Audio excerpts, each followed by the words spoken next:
Hi everybody, it's Lady Stars on Fire here. This is the weekly healing messages for May 21st through the 27th. Now, I typically give you whatever spirit is giving me for the week, a rune cast if I'm being given one, and a little bit of the information from astrology from a universal level to help us all move forward in the most positive and healing ways. That's why I call it the healing messages.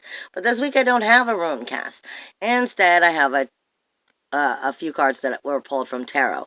Instead, when I went to the runes, more or less, it's just a little too all over the place, which is understandable because we're dealing with so many different people. So this is why I went to the tarot instead. I am being told for this week of the 21st through the 27th, first off, this whole week is really going to be working with the solar plexus. It's going to have a lot, this whole week's going to have a lot to do with the community in general, or in your own specific life, your personal community, and bringing healing in. But I have to say right off the bat, for some people, you may be hearing things that you don't necessarily want to hear, or for some people, it may be about biting your tongue a little bit and really getting all of your information before you speak, because what I keep hearing is, so it's kind of a warning for some of you before you act prematurely, maybe, because what I keep hearing is, these boots were made for walking and they're about to walk all over you.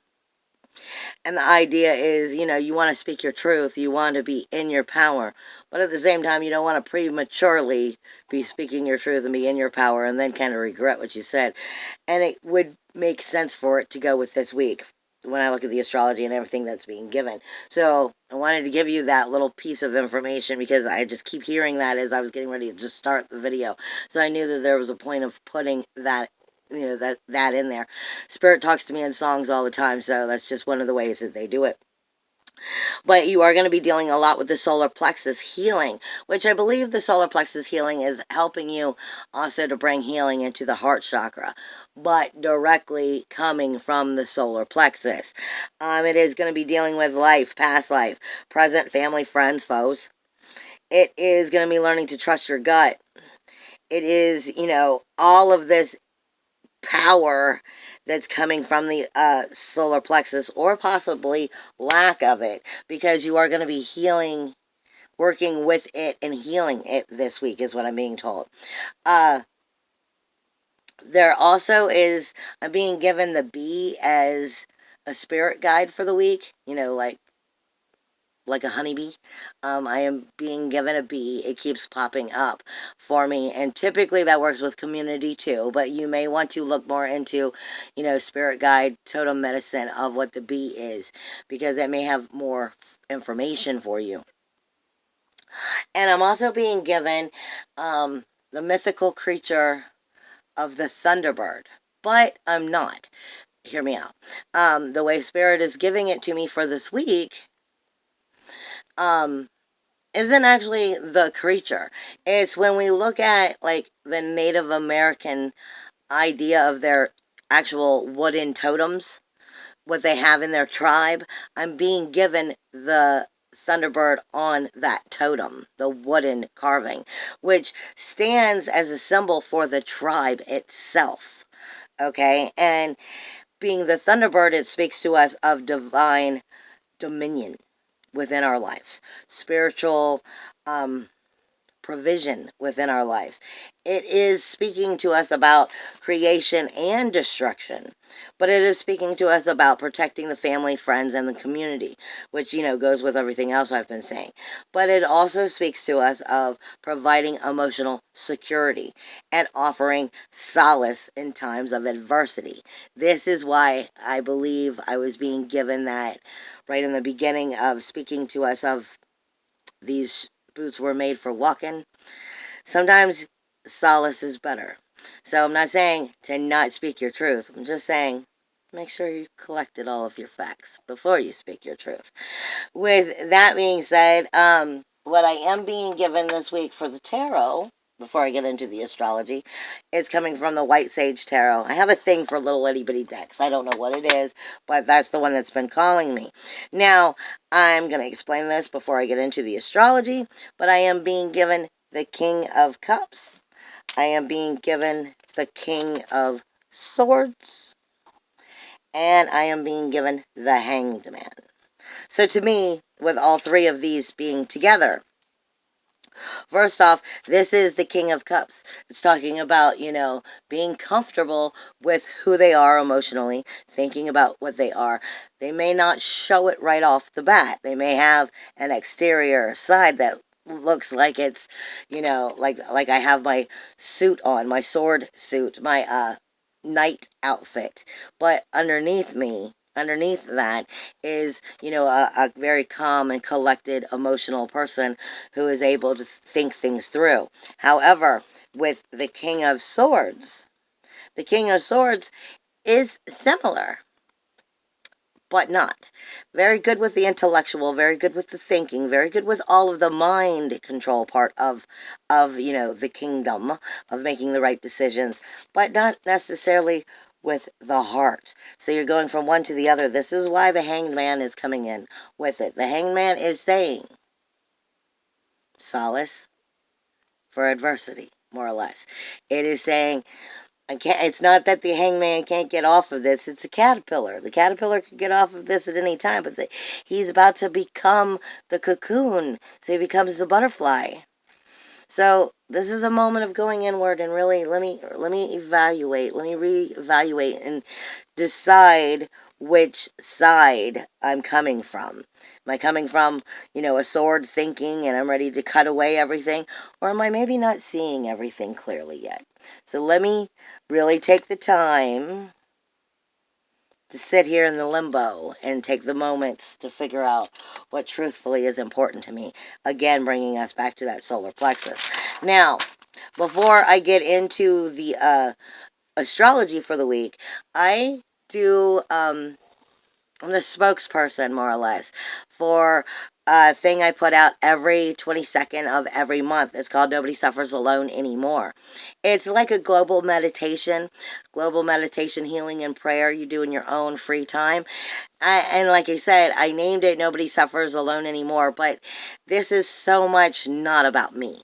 This is a global healing for Earth, for animals, for humans, and it's being set up. It actually is worked by Spirit. Spirit just has me put it out once a month because it's about learning. It's about us learning to send the healing and being the better people that we can be. But until we get to where we do that on a daily basis, and that's who and what we are, Spirit has me doing it once a month on the 22nd. And it is about us helping to remember, nobody has to suffer alone. It's for, like I said, you send your healing energy, you send your Reiki to wherever it's willing to go. Send that healing energy, and there is different times of the day. It works with angel numbers. It's not time zones. So please look it up on my website, ladystarsandfire.com, and then just go to the global healing messages, because like I said, it works with angel numbers. It's about us remembering those who went before us and who did have to suffer alone. So let's do the proper thing and send proper healing out to everyone for whatever reason, whether it's the earth, the planet, the animals, or the people. For whatever reason, we all need healing. We always all need healing. We're still alive, so therefore we still make mistakes. It's that simple. But please check out the website, and it will direct you in the right direction of what those times are. I think it's like 11:11, 2:22, 11:11 in the morning, 2:22 in the afternoon, I think 7 o'clock, and then another 11:11 at night. Again, there is no time zones. It works with angel numbers, but if you are doing it according to that time, Spirit already is ready to pick up that energy and help direct it to where it needs to go. Because I am just a spokesperson. This actually was designed by Spirit for helping us bring healing into the world and giving it to the proper places of where it's needed most. With that being said, also, if you enjoy or if you've never listened to, you might be interested in tuning into Otherland Dreams. It's a podcast show I do every week, every Tuesday night live at 10:30. With Hill Hippie at not W, at fxpgpublicradio.com. But you can always go back and find it any place podcasts are provided. We're always doing the show about different mystical, spiritual ways of connecting with Source and bringing healing into our life, more or less. So right now we're going to be still doing discussions on part 2 of different magical instruments, and not even instruments, it's our magical tools, different magical tools that help us with our spiritual path and why we use them. So if you're interested, please check out Otherland Dreams. You can find it any place podcasts are provided, but if you want to listen to it live, it is on Tuesday nights, 10:30 on fxbgpublicradio.com. With that being said, this week in astrology, it does back up everything that Spirit was saying. There is definitely some healing going on the universal. It's coming out of that universal 12th house and that universal first house, because Chiron is having a lot of conversations, the wounded healer, with a lot of different planets, as well as so is Pisces with Lilith in it now, and Neptune. So a lot of healing energy and conversations with ourselves are coming in to help us redirect things from our karmic core, from our karmic homes of who and what we are, and then speaking into the community. So a lot of this energy is coming in and speaking to us. But first off, most importantly, you have the Sun and Mercury moving into Gemini on the 21st. Is it the 21st? I believe it's the 21st. I didn't write it down, but I believe it's the 21st. The Sun and Mercury are moving into Gemini, which is the universal third house. But here's the thing. Mercury is wasting no time, just like he did in Taurus. He's just plowing through here. Like, let me just sort out this information that I need to be giving you, and let's move on. I'm also being given tiger energy right now, because a tiger just popped up for me. A white tiger, actually, that may have something for any of you, because I'm being directed at, what in the world are you doing, cat? I'm sorry, my real cat is over here playing and stuff. But anyway, the tiger energy may have to speak to you about coming into a higher spiritual level of courage, because it's pretty much what I was getting, what I felt when I saw the tiger come into my eyes. But either way, I'm giving you what I was just given. Now, Mercury is spending no time wasting its time plowing through Gemini. It's jumping through here just like it did through Taurus. And it's not in a bad place necessarily. It's just sorting out my stuff and I'm moving on.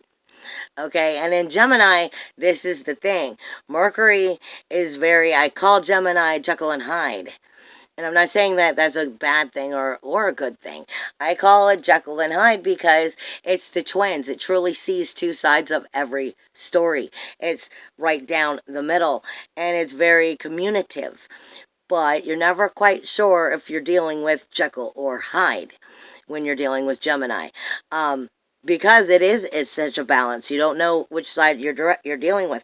Mercury is your communication and is flying through here. That's your universal third house, which is also speaking to us of our communication. It's also speaking to us of, those close things to us, like our family, our siblings, those small communications that you have, like running to the store, those close to us situations in general. And what I'm feeling is, in some cases for some of you, that's going to be a little too close to home. But that's something that you're dealing with to heal, and that's why it's going to feel that way. Also, I am being told by Spirit, even though when we look at the universal chart, I'm sorry, I'm pulling out my notes. It's speaking more to us of, let me find it real fast. It's speaking more to us of our ascendant side in general. It's speaking to us of our self-motivation, our action-oriented self-assertiveness. It's speaking to us of our beliefs of our free will and deciding if those free will beliefs are changing. It is self-identity, ego, and our introvert in general. But I am being given on the opposite side Don't underestimate that Libra energy. The Libra doesn't look like it's talking to anybody, and Libra is the universal seventh house, and it's the extroverted side of us. It's dealing with our outer community, and I'm being told Libra is very much like a moderator right now. It's very much like an overseer. It has Palace in it. It has Haumea in it. It has Make or Maki, I'm not sure how to pronounce it, in it, which is our collective consciousness. It is, Pallas is the Athena, the warrior goddess, so she's speaking to us of our strategic thinking within our relationships. And Haumea is our collective consciousness. Make or Maki is the lotus flower. So it speaks to us of, are we still sifting through the muddy, murky dirt and we can't get our way out of it and breathe because we're still under the water? Or are we starting to, just come up out of the water and starting to breathe and see that there is still light? Or are we finally starting to stretch towards the light? Where are you? And if you're still in the muddy, murky water, why? Is the question. With that higher consciousness, our collective consciousness, is coming into that conversation of harmony and balance, and where things are out of harmony and balance. It's your inner justice right now. That relationship side is evaluating your inner justice of what needs to be done, and bringing strategic thinking in with that collective consciousness is what I'm saying. So on a spiritual, soulful level with our astrology, I'm being told that relationship spot is the overseer right now. It's overseeing and really kind of sifting through that, which makes sense. It matches the cards that were pulled for the tarot. Even though it's not really having a major communication with anybody, I'm being told, really pay attention to that energy because it will help you. Now, on the 21st and the 22nd, we do have a T-square, which is Tuesday and Wednesday. The moon, which will be in Sagittarius, which I always say is our emotional, intuitive depths of ourself, is coming into speaking with our higher self, at this time, with it being in Sagittarius, with Jupiter being here. And it is speaking with Mars in Cancer and speaking with Chiron. So it is picking out those uncomfortabilities of what still needs to be healed. Where the wounded healer is going, nope, you still have not gotten this right. And it's affecting your core energy. It's affecting, how you illuminate yourself. It's affecting how you shine and why you're not shining quite right. Why you're not illuminating quite right. And it's bringing it into that fourth house universally of Cancer, of where we've gotten very comfortable, nesting in that energy. And Mars, the warrior here, our passion, our action, our aggression, is starting to come closer to that North Node. And the North Node's trying to teach us what we have to change to get right. So listen to that higher self and listen to that Chiron energy that's trying to teach you what it is that you're not quite tweaking properly to help you illuminate yourself properly, because that's going to be happening on the 21st and the 22nd on Tuesday and Wednesday. Then you have all week. I have 2 chain reactions all week, and I call them chain reactions because they really don't make specific aspects like a T-square or like a grand trine. They're not actually something that is considered an aspect in astrology, but when I look at it, Spirit's going, right there is what you need to be reading. So that's why I do it that way. I've just called it a chain reaction because this is how Spirit directs me. This is going to be the South Node in the South Node in Capricorn with Saturn. They're coupled up right now, and they are directly in opposition with the North Node. Now, the North Node and the South Node are always in opposition, but we have the Saturn entering this. So the South Node is talking to you in Capricorn on your foundations that you've built, that you've become comfortable with, your security. You find it to be your security. You find it to be your safety and what makes you feel comfortable, because they're the platforms and the foundations you've created, but they're not serving you anymore, and they need to be tweaked, because it's in opposition with the North Node going, this is what you're doing wrong, and this is how it's not serving your soulfulness, the karmic home, and what you are. You can't get away from this.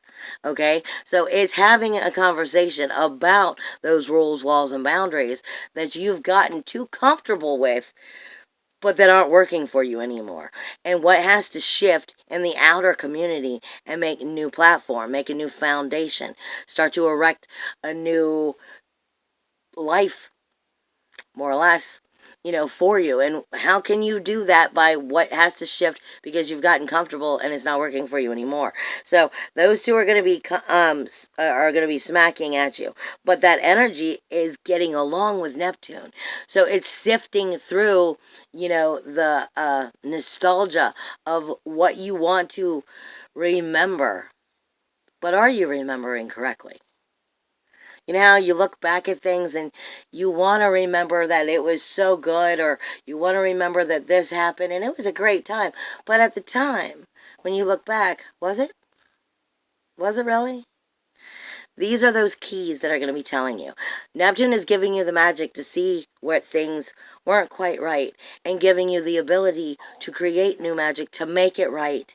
Not from the past. You can't go back and change the past, but you can learn from the past to redirect the future. However, that energy is not getting along with Jupiter, that higher knowledge. This is why I say, are you looking back and thinking that you're going to make new decisions off of that nostalgia?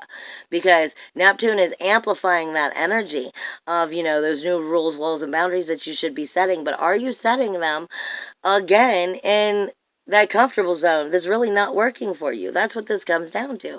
Are you remembering correctly? Or are you remembering what the mind wants you to remember?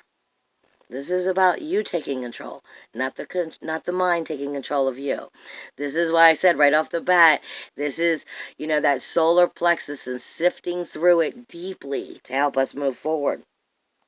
Now, on the 22nd and the 23rd, which is Wednesday and Thursday, the moon is going to amplify those emotions going on in that energy, because it's going to be there with the south node and Saturn. So your intuitive, your depths, your emotions are really connecting with that south node. The south node is what no longer serves you.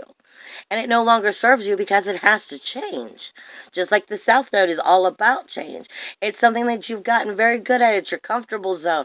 Within all of those rules, walls, and boundaries, the moon is going to be amplifying, that energy of what isn't serving you, so that you have to make those shifts where your higher self lets you.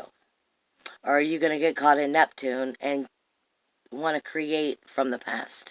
This, like I said, it's always about change and finding out what isn't serving you anymore and healing you so that you can make new changes. Now on the 26th, Venus is going to run through all of this energy, because it's a chain reaction, so it's going to be going on all week. It'll be amplified on the 22nd and the 23rd, which is Wednesday and Thursday. But on the 26th, which is Sunday, Venus is going to run its energy straight through this energy, and it's going to extra bring out those sensitivities.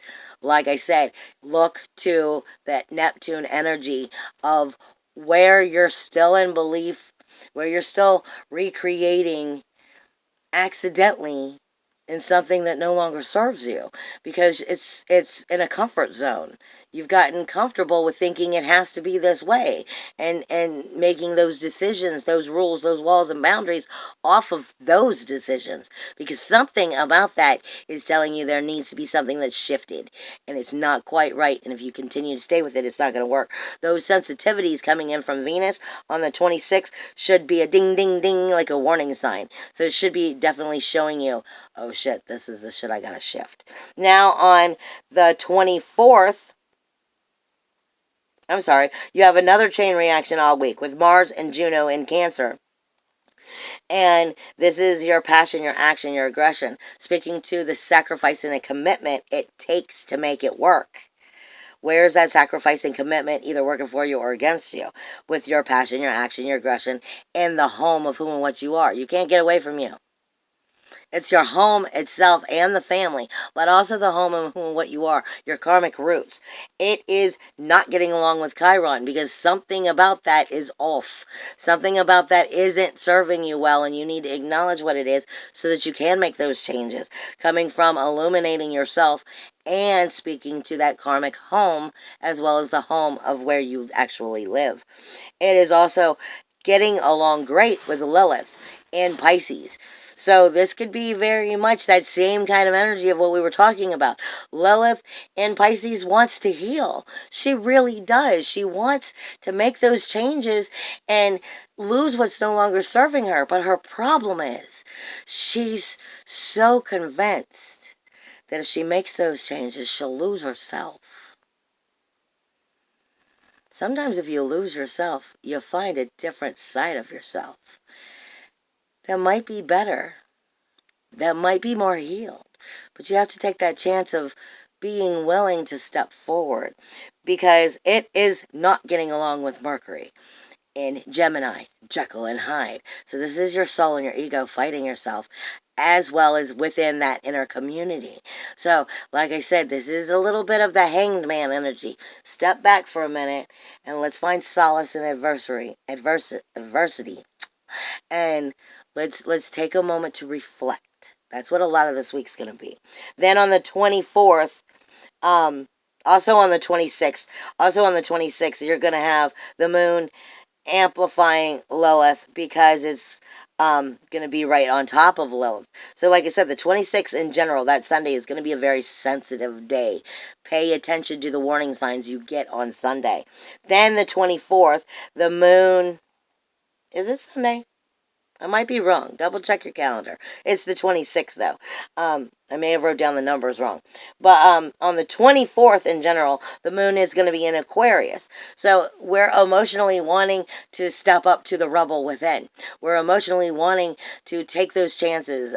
The moon in Aquarius is kind of like when you're ready to take on City Hall. I got this. I don't need your help. I'm going to go and do this myself. That's not necessarily always the key. You're emotionally letting it be driven. And Aquarius doesn't work so well with emotions. So sometimes that may not exactly be the best position because it's not getting along with Uranus. It's not getting along with Venus, which is now in Taurus, which is going to be speaking to you again of your self-worth, your self-value, your self-esteem, your independence, your individuality, your uniqueness, your freedom. This is the 24th. So your intuitive nature may be ready to jump the gun. And is it, if you do it, is it actually helping you? Because it's fighting your independence, your individuality, your uniqueness, your freedom, your self-worth, your self-value, your self-esteem. Are you cowarding down? Are you sticking in that uncomfortable, are you sticking in the area of where you're too close to home and it's just easier to settle? Or are you emotionally ready to just go over the top? There's a balance here that's out of balance on this day. And you need to listen to your higher self direct you because your higher self actually isn't communicating with this. But your higher self inside of you will know. So listen to that energy because it's getting along great with Mercury again, Jekyll and Hyde. So ego is going to be playing in that energy with the community. Like I said right off the bat, for some of you, Spirit keeps playing to me. These walking shoes or walking boots are going to walk all over you. So make sure that you're doing things for the right reasons and that you have pulled back enough to reflect properly before you take action. It doesn't mean for you not to take action. It just says take a moment and make sure the actions you're about to make are the right ones for you. I love you. And like I said, this week's going to be all about healing that solar plexus. So see you next week. And again, if you enjoy Otherland Dreams, please subscribe anywhere the podcasts are provided. We love to have you all listen to the show and give us any feedback that you may have. Bye.